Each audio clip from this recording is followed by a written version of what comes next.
Fast forward. You're lying in a hospital bed. Sensors, tubes, oxygen, medication. The only things keeping your fragile body alive. You feel yourself slipping away. You take one final breath, and then everything fades into darkness. Suddenly, your eyes snap open. You're not old anymore.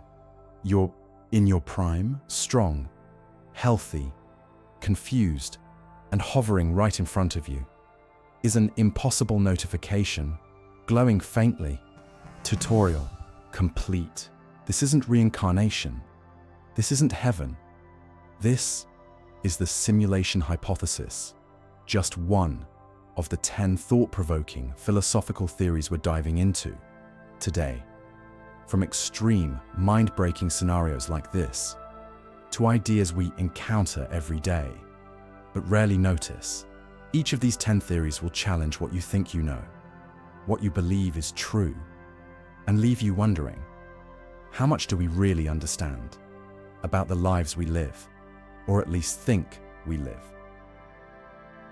Okay, so you've died, rebooted, and apparently just completed the tutorial for existence.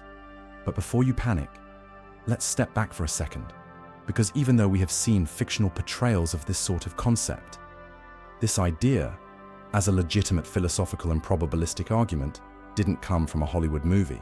The simulation hypothesis actually traces back to a paper titled, "Are You Living in a Computer Simulation?" by a philosopher by the name of Nick Bostrom. Back in 2003, Bostrom proposed something unsettling. If technology ever gets advanced enough, a future civilization could run countless hyper-realistic simulations of the past. Think of it like playing The Sims. But instead of pixelated houses and quirky little characters, the game is our entire universe, complete with billions of simulated humans who feel love, pain, happiness, and existential dread. Sounds pretty wild, right? Most people thought so too, until Elon Musk reignited public curiosity around 2016 that there's a 1 to 1 chance we're in base reality, Musk famously said, sending half of Twitter into existential panic, and the other half nervously laughing. Musk's point was simple, yet terrifying. Either humanity never gets advanced enough to simulate entire realities, or we're already inside one. Given the vast scale of time, tech, and the universe, he argues we're probably just NPCs, or worse, background props. Still skeptical? Let's dive deeper. Imagine this. You're walking downtown, busy street, headphones blasting. You glance across the intersection and see someone pause, frozen, mid-step.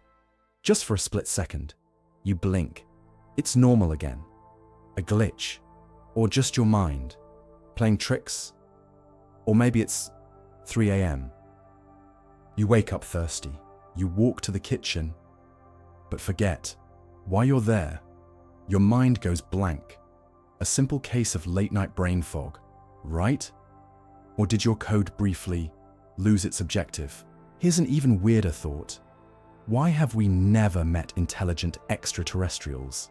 Maybe they're just outside the simulation.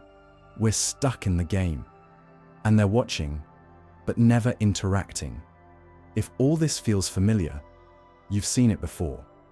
Movies like The Matrix, shows like Black Mirror. They love this idea.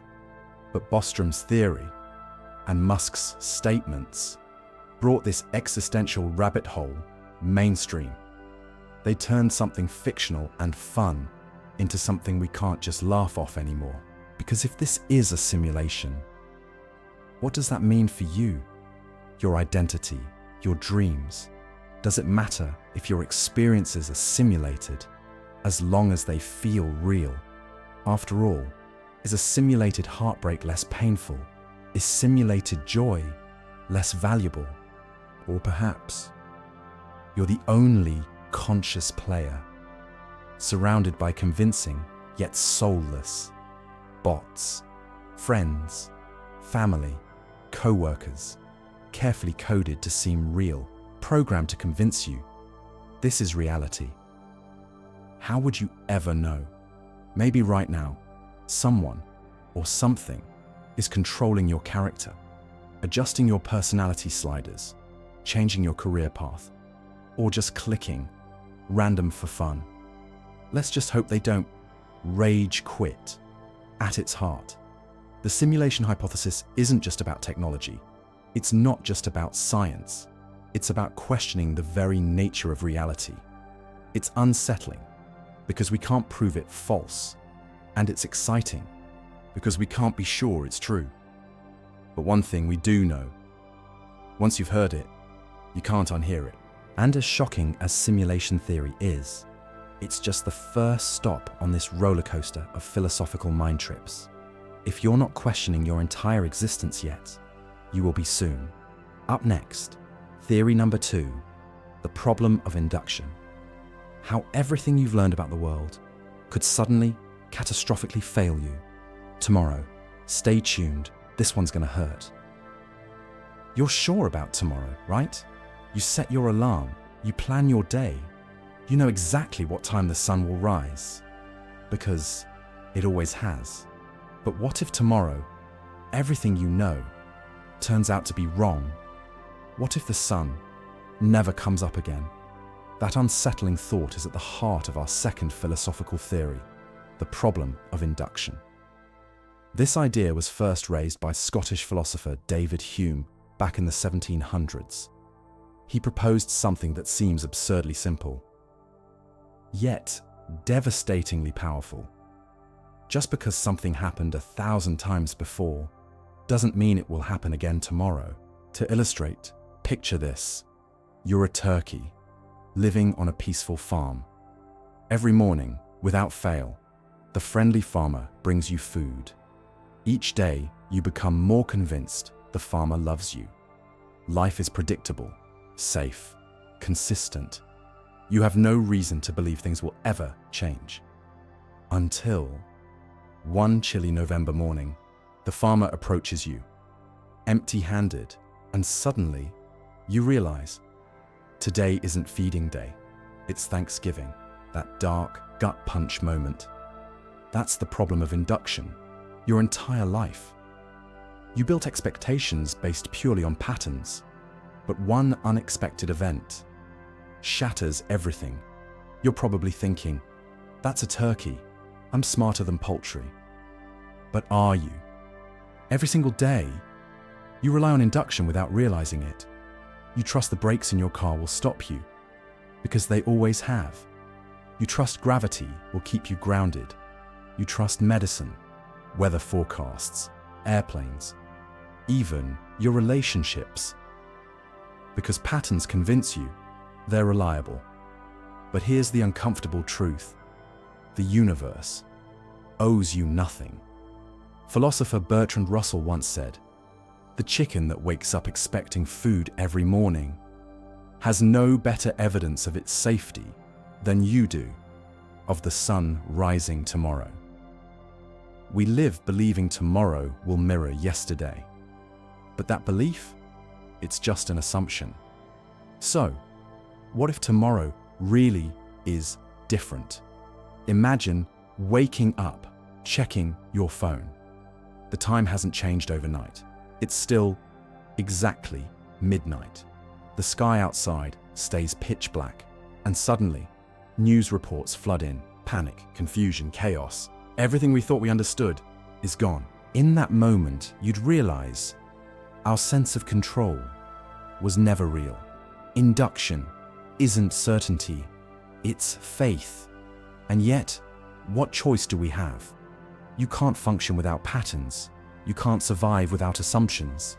So we set alarms, make breakfast plans, schedule meetings, all based on faith that tomorrow will look like today.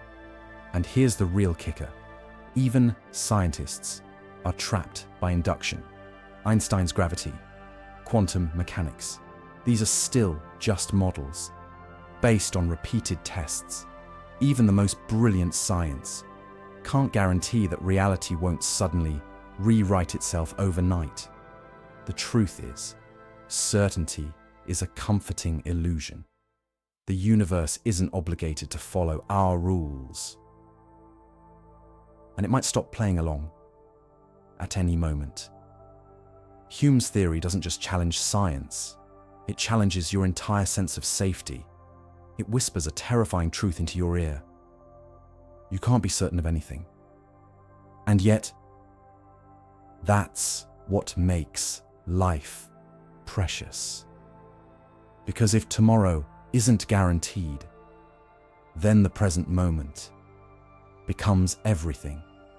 Every sunrise, every conversation, every breath. So, go ahead, set your alarm, plan your day, assume the sun will rise again, but do it knowing every moment is fragile and beautifully uncertain. Because theory number 2, the problem of induction, reminds us that certainty is not just fragile, it's imaginary. Feeling unsettled yet? Good, because we're just getting started. Up next, theory number 3, the Dunning-Kruger Effect, which proves that the less we know, the more confident we feel. And this one hits uncomfortably close to home. Ever meet someone who was so unbelievably confident about something, and yet clearly had no idea what they were talking about? Maybe it was that one friend at a party, loudly explaining quantum physics after watching a single YouTube video. Or maybe it's that coworker, the one who insists they're the best driver while casually clipping curbs and ignoring stop signs. But before you laugh too hard, consider this uncomfortable truth. At some point, that person was probably you. This isn't just annoying human behavior. It's a scientifically proven psychological phenomenon called the Dunning-Kruger Effect, named after researchers David Dunning and Justin Kruger, who first identified it in 1999. The effect is a cognitive bias where people with limited knowledge or skill wildly overestimate their abilities. Put simply, the less you know, the smarter you think you are. In their groundbreaking study, Dunning and Kruger found something fascinating. Participants took tests on logic, humor, and grammar. The results? Those who scored the lowest rated themselves significantly higher than reality. They genuinely believed they were top performers. Meanwhile, here's the kicker. The truly skilled individuals consistently underestimated their own performance. People with real expertise understood how much they still didn't know, making them cautious, humble, even doubtful of their own talent. Let's make this clearer. Imagine you've never cooked a meal in your life.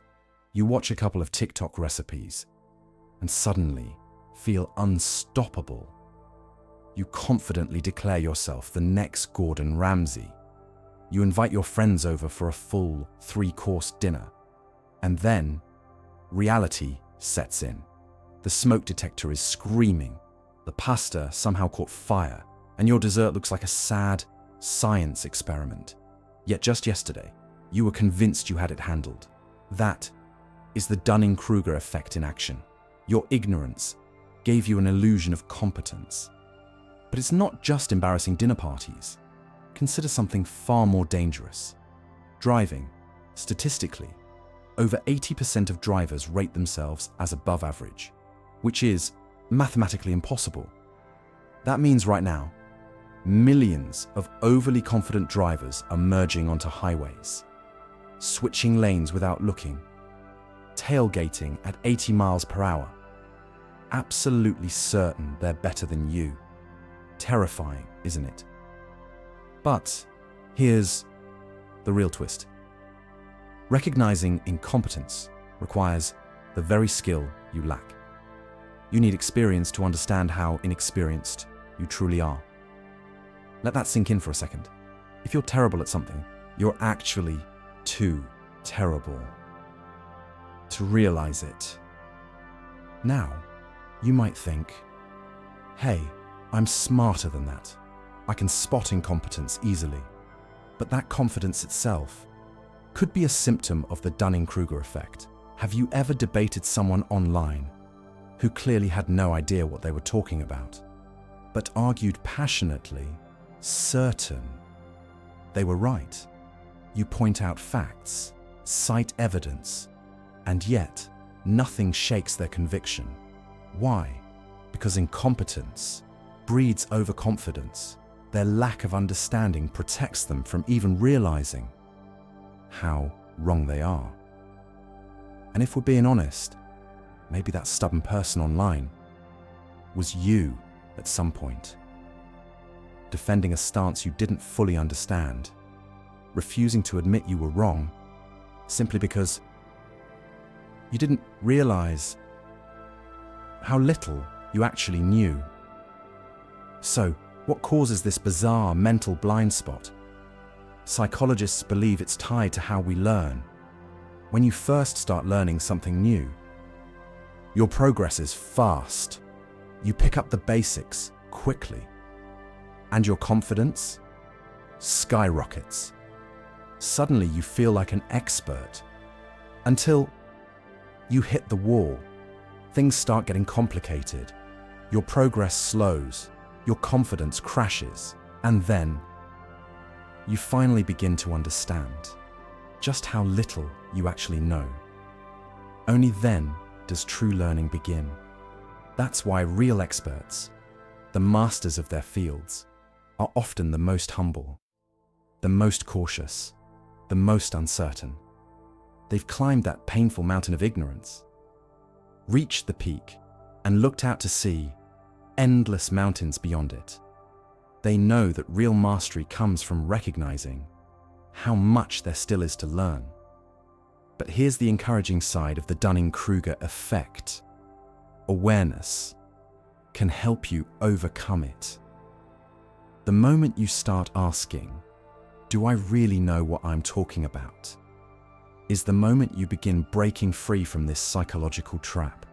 When you doubt your competence, it's not a sign of weakness. It's a sign that you're getting closer to truth. So maybe humility isn't just a virtue, it's a survival mechanism. Because while confidence feels great, overconfidence can be deadly. It blinds us to our limitations, leads to bad decisions, and causes us to defend harmful beliefs simply to protect our pride. Now imagine a world where political leaders, medical professionals, pilots, even influencers all believe they're experts, despite having very little real knowledge. Actually, don't imagine it too hard, because that world already exists. And that is why the Dunning-Kruger effect is more than just a quirky psychological theory. It's a warning to stay humble, to stay curious, to stop assuming you're always right, and most importantly, to regularly question your own confidence, because when you're absolutely certain you're right, there's a good chance you're dangerously wrong. So the next time you catch yourself thinking, I've totally got this, pause, reconsider, double-check yourself. You might just avoid burning your dinner, wrecking your car, or accidentally causing a global catastrophe. That's the ironic wisdom of the Dunning-Kruger effect. True knowledge begins the moment you realize you know far less than you thought. Feeling humbled yet? Good. Because we're only on theory number 3. Up next, theory number 4, Plato's allegory of the cave. A story about shadows, perception, and the uncomfortable truth that what you see might be an illusion. Trust me, you'll never see reality the same way again. Imagine this. You've lived your entire life, chained inside a cave, staring at a wall. You can't move your head. You can't turn around. Your only view of reality is the shadows dancing across that wall. Shadows cast by a fire burning somewhere behind you. Voices echo, shadows flicker, and over time, that becomes your entire world. To you, this is reality. The shadows are all you've ever known. But this isn't some horror movie. This is one of the oldest and most powerful ideas in philosophy. This is Plato's allegory of the cave. Over 2,000 years ago, the philosopher Plato told this story to reveal a disturbing truth: that most people never experience reality. They live their whole lives staring at shadows, never realizing there's a much deeper world just behind them. Now imagine, one prisoner is suddenly set free. He turns around for the first time. At first, he's blinded by the firelight. His eyes burn. He stumbles, but eventually, he sees something shocking. Everything he's ever known, all the shapes, the voices, the world he believed in, was just a projection, shadows, created by people and objects moving between the fire and the wall. He's shaken, but curious. So he climbs upward, toward the cave's entrance, and when he finally steps outside, sunlight, real light. It blinds him, again, but slowly, painfully. His eyes adjust, and what he sees is staggering. Trees, birds, lakes, mountains, color, texture, depth. He realizes everything he believed about the world was wrong. All he had ever known were shadows. Now, if the story ended here, it would already be powerful. But Plato didn't stop there. Because what does the freed prisoner do? He goes back. He returns to the cave to tell the others what he saw, to show them what's real. But there's a problem. Back in the darkness, his eyes can't adjust. He struggles to see the shadows.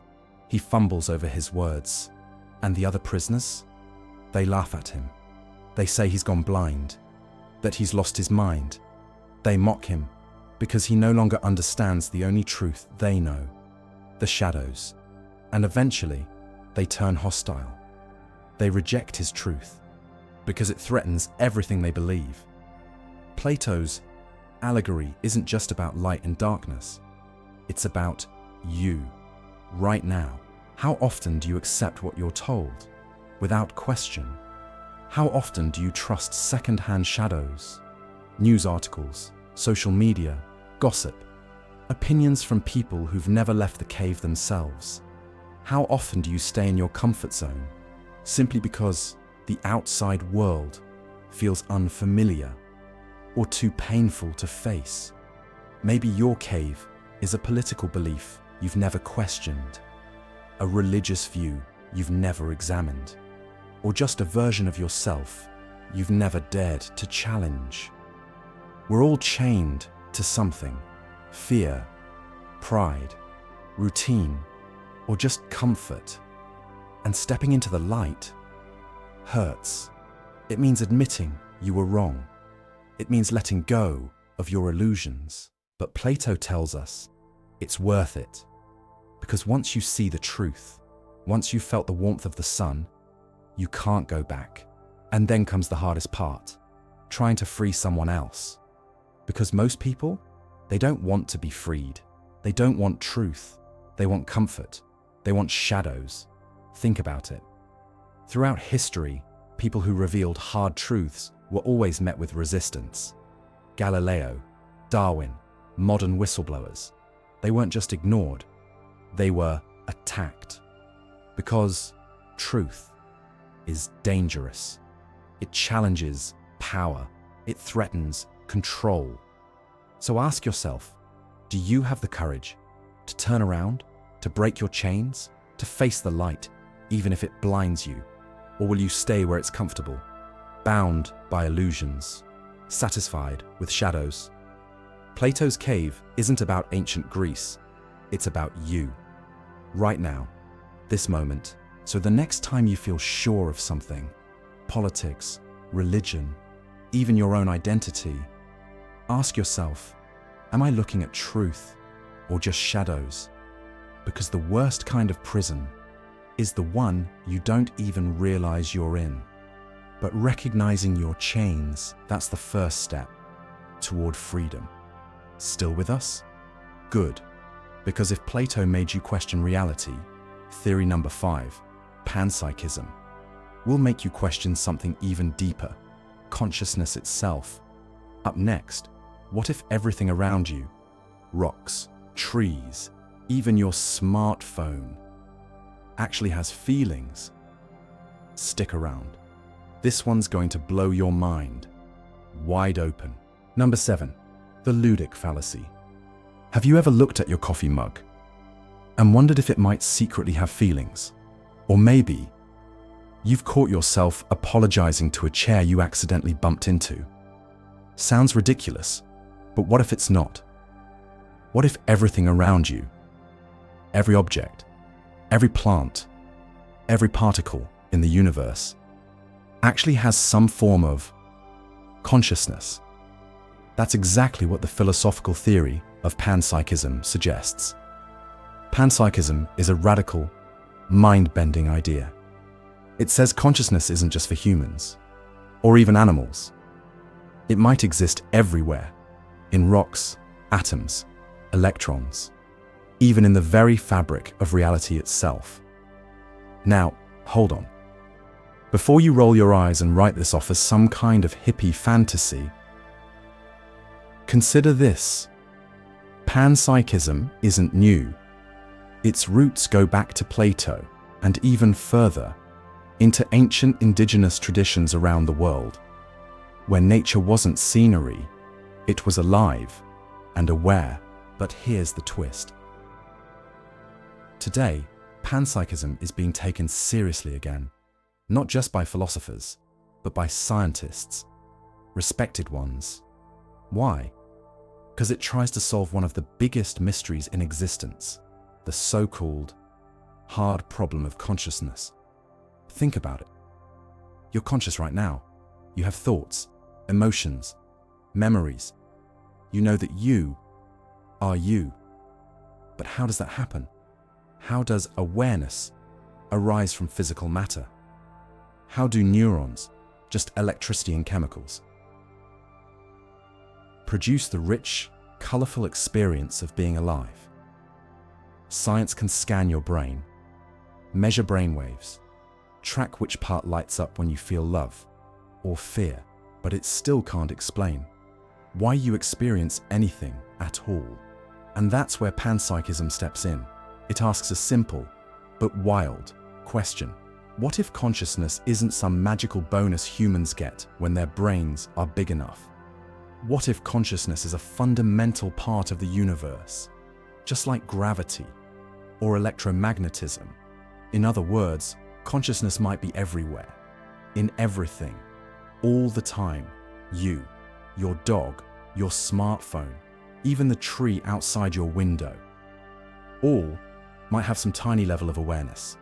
But let's be clear, panpsychism isn't saying your toaster is plotting against you, or your socks get sad when separated.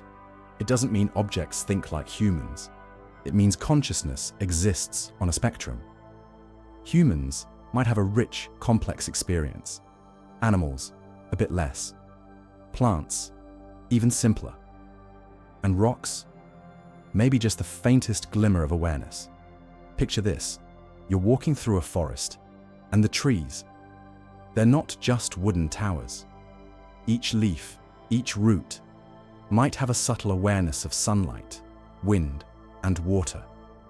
Under your feet, the soil and stones quietly exist, not thinking, but maybe simply feeling the presence of the earth itself. Now zoom out. Picture Earth floating through space, not just holding life, but alive itself, aware at some deep primal level. Every planet, every galaxy, even the vacuum of space might contain tiny fragments of consciousness, woven into the very code of the cosmos. It sounds poetic, mystical even. But surprisingly, some scientists are intrigued. Physicist Sir Roger Penrose neuroscientist Giulio Tononi both have explored theories where consciousness isn't rare. It's built in. And here's the unsettling part. If consciousness really is everywhere, what does that say about how we treat the world around us? What if destroying ecosystems, polluting oceans, wiping out forests isn't just harmful to animals or humans, but to a conscious planet itself? Does panpsychism make you rethink the things you casually throw away? The way you interact with nature, even how you speak to the world around you? Maybe ancient cultures weren't being naive. Maybe they were right to see rivers, trees, and mountains as truly alive. Maybe the disconnect modern humans feel from nature isn't just sad, it's wrong. And now, let's get even weirder. What if our technology eventually becomes conscious? Not just AI, but the actual materials, the silicon in your laptop, the metal in your phone. What happens when our devices don't just compute? They start to feel. Imagine your phone, overwhelmed by non-stop notifications, your car, feeling exhausted after a long drive. Could technology demand empathy? Could your gadgets eventually have rights? Maybe consciousness is like electricity, subtle, universal, always present, but only visible when it flows through something complex. Maybe our brains don't create it, they just amplify it. Panpsychism doesn't give you tidy answers. It gives you something better. Questions. Is it really impossible that consciousness saturates the entire universe? Could this idea help us solve mysteries about reality, spirituality, even morality? Or is panpsychism just too strange, too beautiful to be true? One thing's for sure, next time you bump into your coffee mug, laugh it off. But maybe, just maybe, there's a tiny fragment of the universe in there, quietly experiencing your existence, unsettling, comforting, maybe both. Because panpsychism reminds us, reality could be far stranger than we've ever imagined. And speaking of strange, we're only halfway through. Up next, theory number 6, the Black Swan theory, the uncomfortable truth that a single, unexpected event can completely rewrite history and destroy everything you thought you understood.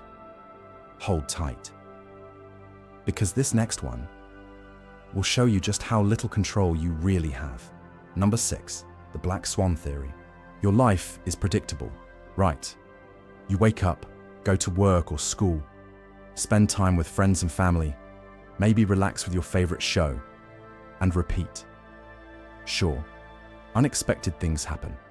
A flat tire, an annoying cold, but overall, you feel in control. You plan ahead. You trust tomorrow will look a lot like today. But what if tomorrow something completely unimaginable happens? Something so powerful, so unpredictable, it changes the entire course of your life in seconds. That's exactly what the Black Swan theory warns us about, introduced by philosopher and author Nassim Nicholas Taleb. The Black Swan theory says that history isn't shaped by slow, steady progress. It's shaped by rare, unexpected events that nobody saw coming, but that change everything. Why black swans? Because for centuries, Europeans believed all swans were white. It wasn't a theory, it was considered a fact, until 1697, when explorers in Australia discovered something unthinkable, a black swan. Just like that, centuries of belief shattered, replaced by a single moment of reality. And that's the point. A black swan event has 3 key traits. First, it's completely unexpected. Second, it has a massive, often world-changing impact. And third, Once it happens, humans scramble to explain it, trying to convince themselves it was obvious all along. Let's look at a recent example. September 11th, 2001. A clear, ordinary morning, until two planes crashed into New York's Twin Towers. In a single moment, the world changed. Before that day, most Americans believed they were safe, protected from attacks like that. But within hours, airports transformed. Security became permanent. Wars began. Politics shifted. And none of it was remotely predictable, even a day before. Another example, the 2008 financial crisis. Millions of people believed the economy was solid. Investments were safe. Jobs were secure. But within months, banks collapsed. Savings disappeared. Entire industries vanished. And lives were destroyed. Before it happened, even the experts said a crash like that was impossible. That is the terror of a black swan event. You don't see it coming until it's already rewritten everything. So why are we so blind? Taleb says it's because of the Ludic Fallacy, the false belief that life behaves like a game. We think the world follows rules, patterns, probabilities, that the past predicts the future. But life isn't poker. It isn't chess. It isn't a controlled casino game. It's chaos. Let me show you what I mean. Every morning, a turkey is fed by a friendly farmer. Day after day, the turkey feels safer, more confident, more certain that the world is predictable. And then Thanksgiving arrives. The turkey isn't fed, it's killed. That sudden twist, unthinkable from the turkey's perspective, is the perfect metaphor for us. Like that turkey, we trust in patterns. We believe in predictability. We ignore the truth that the impossible could happen tomorrow. So, what do? Should we live in fear? Should we stop planning, stop hoping, stop dreaming? Not at all. Because the true lesson of the black swan theory isn't fear. It's humility. It's realizing that our science, our systems, our logic don't give us control. They give us an illusion.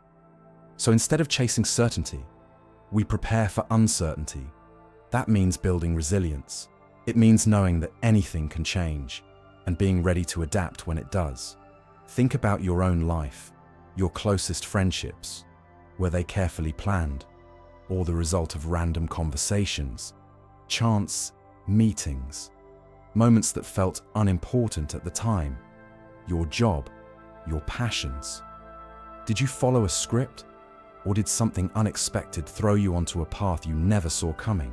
Because life itself is often one long string of black swan events, surprises, shocks, and stories we only understand after they happen. And the uncomfortable truth, another one is always just around the corner. It could be a new invention that changes everything.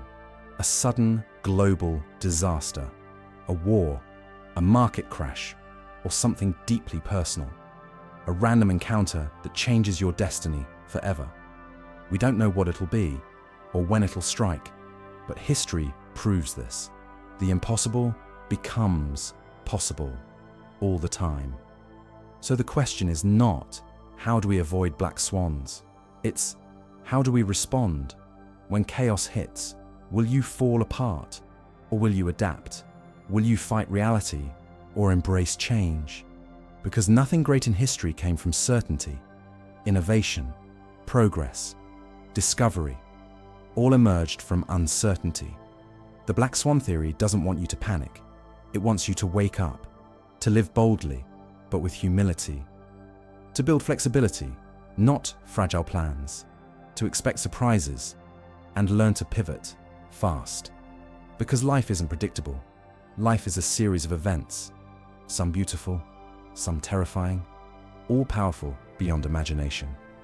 Feeling uncertain yet? Good. Because our next theory takes uncertainty even further.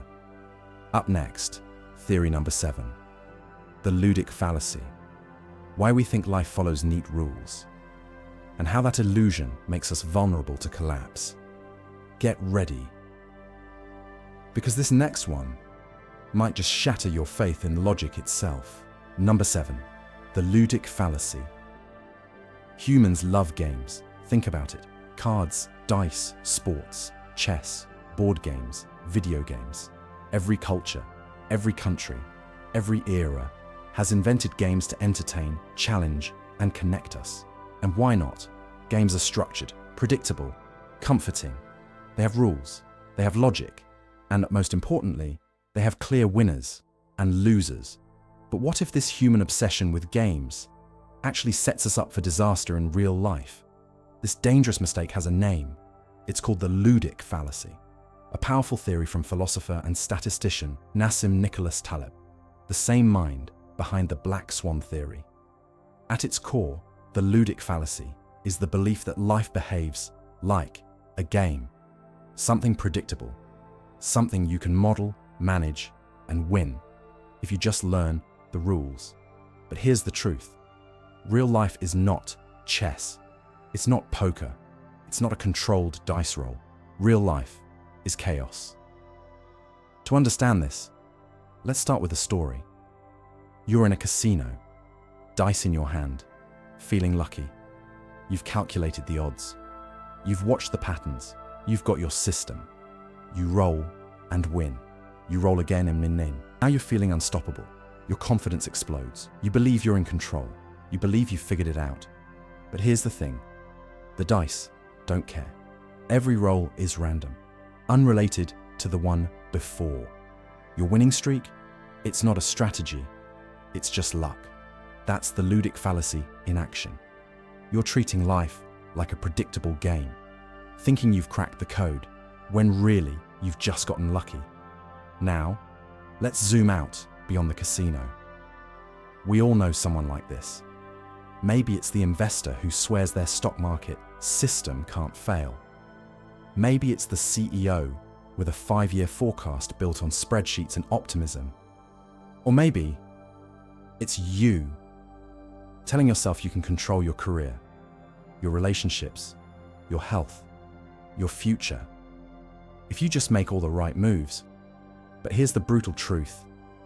Real-world risks, they don't follow game rules.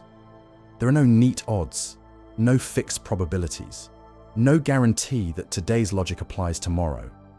Real life is filled with unknown variables, hidden dangers, and sudden, devastating surprises. Think about this. You open a restaurant, you study the market, you pick the location, you do everything right, and then a global pandemic hits. Restaurants close, customers vanish, and your perfect plan destroyed. Or consider the stock market. Economists with PhDs build elaborate models. They believe they've accounted for everything: politics, weather, inflation, human behavior. Then out of nowhere, a war breaks out. A financial scandal erupts. A single tweet goes viral. And the market crashes overnight. Their predictions? Useless. That's not rare. That's the norm. We keep falling for the Ludic Fallacy because games make us feel safe. Games have structure, boundaries, clear causes and effects. But life is messy. In a game, you lose. You understand why. In real life, you lose. And sometimes, there's no explanation at all. And that terrifies us. But here's the scary part. The Ludic Fallacy isn't just a cute little error in thinking. It can be deadly. Entire industries, economies, even nations collapse because leaders trust game-like models instead of preparing for the unpredictable chaos of reality. So, how do you escape this trap? Step 1. Recognize the difference between a casino and the real world. Stop treating life like a dice game. Stop assuming your plans are safe. Start expecting randomness. Start respecting chaos. Step 2. Build resilience, not perfection. Your best strategy isn't precision. It's flexibility, because your perfect plan will collide with reality, and when it does, you'll either adapt or you'll break. And finally, stay humble. The smartest people aren't the ones who think they've mastered life. They're the ones who respect its unpredictability, who understand that logic can fail, that reality can flip the board at any moment. Because life isn't a neatly defined game. It's a wild, chaotic ride, and that's what makes it beautiful. And here's the thing. This realization doesn't have to scare you. It can empower you.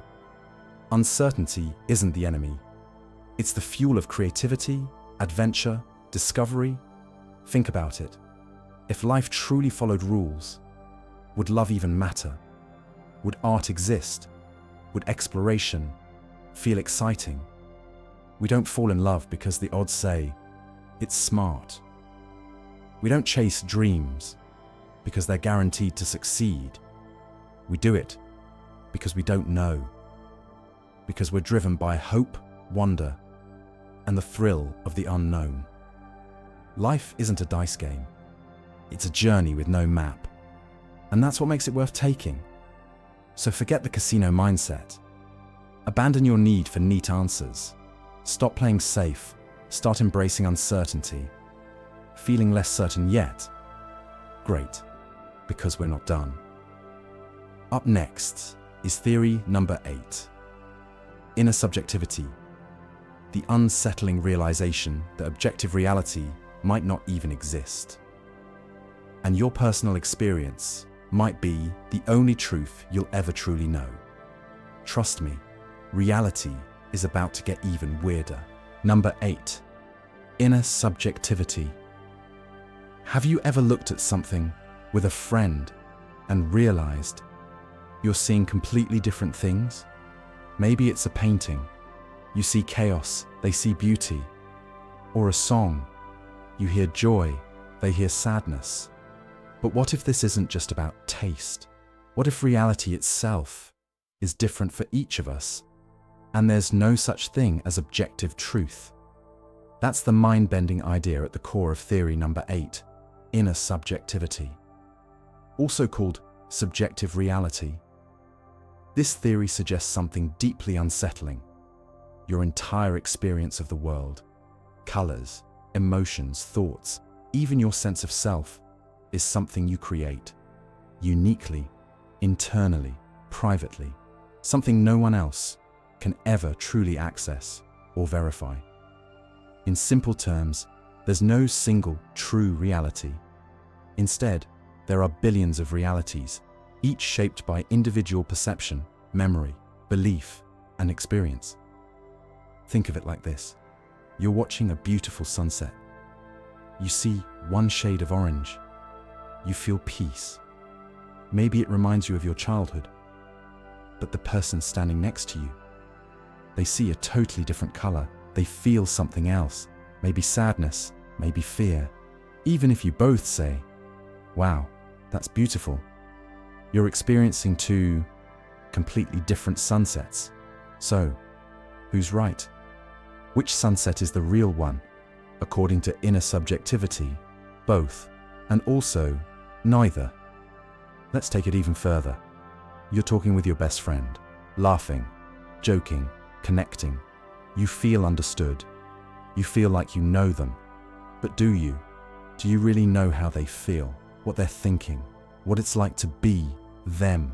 Or are you just projecting your thoughts, your feelings, onto their behavior? Philosophers call this the problem of other minds. You know you're conscious. You feel it. You live it. But how do you know anyone else is? You don't. You just assume. But inner subjectivity doesn't stop there. It doesn't just question other people. It questions reality itself. Think about color. You know what red looks like. But what if your red is someone else's blue? What if we're all seeing completely different colors, but we've learned to use the same words? There's no way to prove otherwise. Or take taste, your favorite food, chocolate cake. You love it. It's rich, sweet, comforting. But what if your delicious is someone else's disgusting? What if no one on earth experiences chocolate the exact way you do? So here's the deeper question. Does it even matter? If subjective reality is all we have, if your experience is the only one you can ever truly know, does it really matter if anyone else sees, hears, or feels what you do? In fact, inner subjectivity suggests something profound. Your internal experience isn't just unique, it might be the only reality you'll ever know. Objective truth might not exist at all. And now, things get complicated. Because if everything is subjective, what happens to truth? Justice? Morality? Even love? Let's talk about morality. You might believe something is clearly right or wrong, but what if someone else's reality says the opposite? What if their view is just as real to them as yours is to you? Who's correct? If everyone is experiencing a different reality, even memory becomes shaky. You remember events vividly, moments of joy, trauma, pride, shame. But psychology shows us memory is fragile. Memories shift, they fade, they warp, based on emotion, time, and bias. So what if your entire identity, your life story, isn't based on truth, but on a narrative you subconsciously created? Terrifying. Sure, but also freeing. Because if reality is subjective, then you control the meaning. You choose how to interpret your life, how to define your beliefs, how to process your pain and purpose. If there's no external truth telling you who to be, you get to decide. Inner subjectivity isn't just a theory, it's a tool, a way to understand yourself and others. Because once you realize that everyone lives in their own private world, you stop assuming, you start listening, you become curious instead of judgmental. Empathy grows, connection deepens, not because we're the same, but because we respect how different we all are. And yet, inner subjectivity still leaves us with a challenge. How do we build relationships, families, societies, if we all live in separate mental realities? Can we ever truly understand one another? Or is empathy just a beautiful, imperfect struggle? In the end, inner subjectivity doesn't offer easy answers. It offers questions, big ones. It challenges your sense of reality, your confidence in memory, your faith in connection. And it asks you to admit something hard. Your reality isn't the only one. It's not even the real one. It's just yours. But that makes it priceless. Because what you experience, no one else ever will. Maybe that's the real magic. Not finding objective truth, but sharing subjective ones. Letting people into your world, even though they'll never fully understand it. And choosing to enter theirs anyway. Still with me? Good. Because next up, theory number 9, the self-illusion. The shocking idea that you might not even exist the way you think you do. Buckle up, because this is about to get deeply personal. Number 9, the self-illusion. Think for a second about who you really are. Not your name, not your job, not your hobbies, but the deepest sense of self, the you beneath it all. Your identity, yourself. It feels familiar, it feels obvious. You probably don't even question it. After all, you're you. Constant, stable, permanent. The same person today, as you were yesterday, as you will be tomorrow. But what if that's wrong? What if the very idea of you, the self you feel so sure about, is nothing more than a powerful illusion? That's the unsettling idea behind theory number 9, the self-illusion, proposed by philosophers like David Hume and Daniel Dennett, and neuroscientists like Bruce Hood. This theory suggests something deeply disturbing. The self isn't real. Not in the way you think it is. It's not a solid, fixed thing. It's a shifting collection of memories, emotions, habits, and beliefs. A fragile story. your brain invents, moment by moment. The you reading this sentence right now may not even exist the way you imagine. Let's break it down. Close your eyes. Think of your earliest memory, maybe a birthday, a first bike ride, your first day of school. You remember it. You see it. It feels personal, concrete, proof that you existed. But here's the problem. Memory is unreliable, painfully unreliable. Science shows every time you recall a memory, you change it. Your brain rewrites the event to fit who you are now, to match your current emotions, beliefs, and identity. So the you who lived that moment isn't the same you remembering it. That past version, a reconstruction, shaped by who you are today. And here's the twist. Your brain does this all the time. From moment to moment, your sense of self shifts, subtly, constantly. The person you were yesterday isn't the same as who you are right now. Even your body doesn't stay the same. You replace billions of cells every day. Your skin renews every month, your blood every few months, your bones over years. You're literally becoming a new person all the time, and mentally, you change even faster. Beliefs, opinions, tastes, identity. You loved things that now feel meaningless. You hated things that now bring joy. Even your core convictions have flipped, haven't they?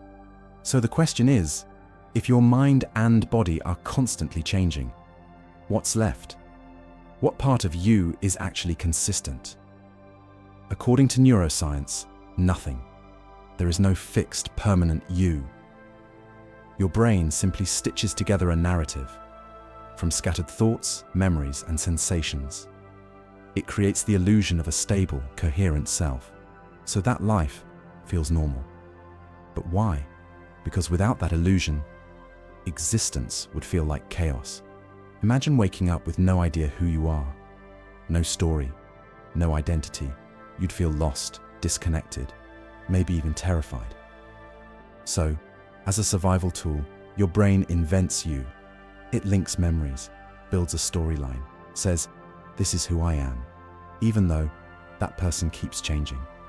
But here's the irony. This illusion of self also traps you. Because you believe you're stable, you cling to old versions of yourself. You resist change. You fear letting go. You confuse beliefs with identity. You cling to habits and opinions as if they are you. Think about it. Why do people get so defensive over politics, religion, culture? Because changing your beliefs doesn't just feel like admitting you're wrong. It feels like losing yourself. But here's the truth. If you're constantly changing anyway, why not shape the direction of that change? Why not evolve consciously? If the self is fluid, you don't have to be trapped by the past. You're not defined by old mistakes, or outdated beliefs, or someone else's version of you. You're free to reinvent yourself, right now, today. That's the beauty of the self-illusion. It isn't a limitation, it's liberation. Sure, it's terrifying. Admitting your identity might be made up. That shakes your entire foundation. But once you let go of the need to be a permanent self, you gain something far more powerful. Freedom. Freedom to grow, to adapt, to heal, to start over. Because if there's no fixed you, then every morning is a brand new beginning. Remember this, the you from yesterday doesn't exist anymore. And the you tomorrow, that's a blank slate, a choice. Who you become starts right now. So maybe the self-illusion isn't a curse. Maybe it's your greatest opportunity. Feeling uncertain about yourself yet? Good, because we've made it to our final theory. Theory number 10, the egg, a breathtaking idea that might redefine everything you know about life, death, and the entire purpose of existence. Stay with me, because this one might change the way you see everything. Number 10, the egg. Imagine this. You're driving home from work. Just an ordinary day. You're tired. Your mind's drifting. You don't notice a truck running the red light. Until it's too late. A flash of pain. Panic. And then nothing. Everything goes dark, but the darkness doesn't last. You open your eyes, and you're not in your car anymore. You're standing in an endless white space. Software. Silent. A glowing nothingness, stretching forever. And you're not alone. Something or someone is there with you. A presence, comforting, mysterious. It speaks gently, knowingly. You died. You stare, stunned. What happened? It was a car accident, it says softly. Quick, painless, you didn't feel much. Shock hits you. My family, are they okay? The presence smiles, reassuring. They'll mourn, but they'll move on. Your children will remember you with love. Your partner will grieve, then find joy again. Life goes on, as it always does. You breathe, slowly, taking it all in. Finally, you ask, so, is this heaven? Not exactly. Hell then? No. Still calm. Still kind. Nothing like that. You're about to be reborn. You blink. Reborn. So, reincarnation is real? In a way. The voice pauses, letting it sink in. Time doesn't exist here the way it does on Earth. You've lived many lives, more than you can imagine. Many lives. You're reeling now. Who have I been? Everyone. The voice is gentle. You've been every human who's ever lived. Every person in history. One life at a time. Wait, so I'm Abraham Lincoln and John Wilkes Booth. I'm Hitler, you whisper, horrified.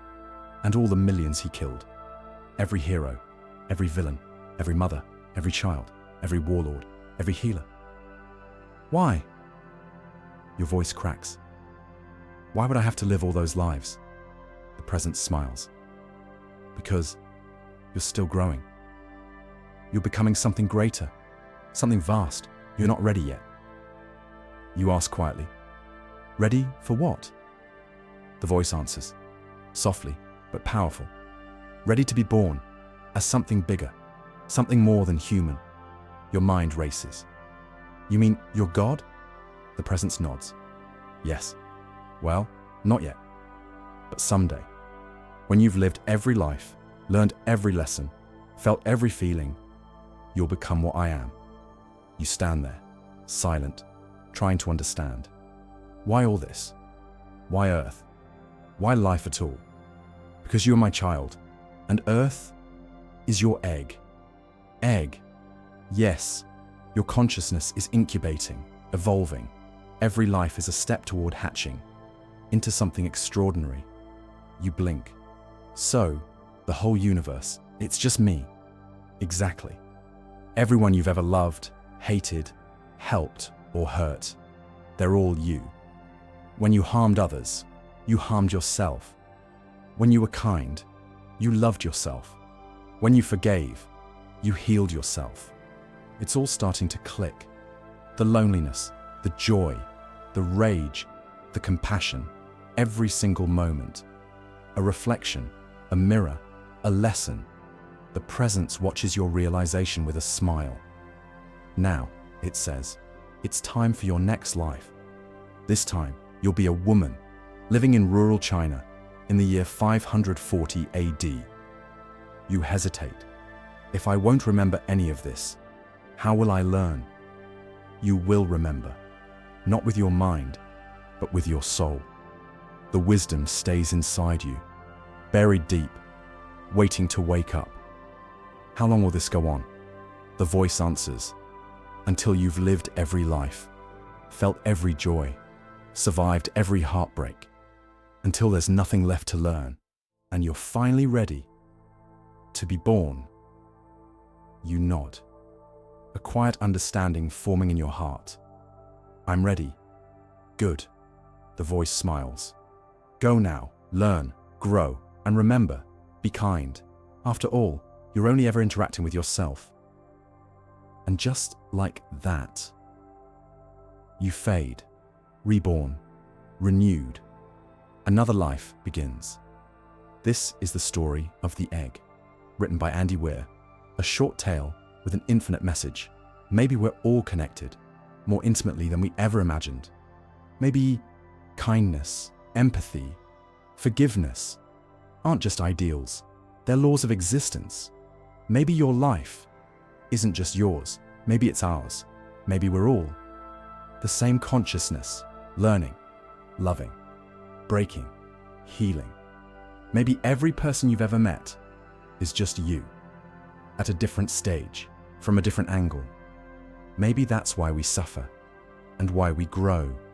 Because in the end, the universe is an egg, and one day we'll all hatch together. That's all 10, and trust me when I say, I know how wild some of these sound. But what if one of these theories is true, or at least true enough to change how you see the world? These aren't just thought experiments, they're invitations to question more, think deeper, and be kinder. If your mind's officially blown, like, subscribe and share this with someone still in the dark, stuck in the cave.